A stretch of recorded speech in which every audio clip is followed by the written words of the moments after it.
জন্মকুণ্ডলিতে লগ্নের অধিপতি যদি ষষ্ঠ, অষ্টম বা দ্বাদশ ঘরে হয়, অথবা ষষ্ঠ, অষ্টম ও দ্বাদশের অধিপতি যদি লগ্নে বসে, অথবা কর্মভাবের অধিপতি যদি ষষ্ঠ, অষ্টম বা দ্বাদশ ঘরে বসে, অথবা ষষ্ঠ, অষ্টম বা দ্বাদশের অধিপতি যদি কর্মভাবে বসে, তাহলে এটা নিশ্চিত হয় যে জাতককে জীবনভর সংঘর্ষ করতে হবে।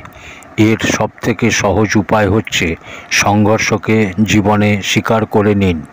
ধারার বিপরীতে গিয়ে কোনো লাভ হবে না, বরং ধারার সাথে বইতে শুরু করুন, নিঃসন্দেহে লাভবান হবেন।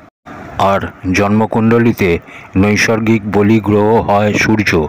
যদি আপনার কুণ্ডলী কমজোর হয়, কোনো রাস্তা পাওয়া যাচ্ছে না, তাহলে কুণ্ডলীর নৈসর্গিক বলিগ্রহ সূর্যকে বলবান বানানোর চেষ্টা করুন।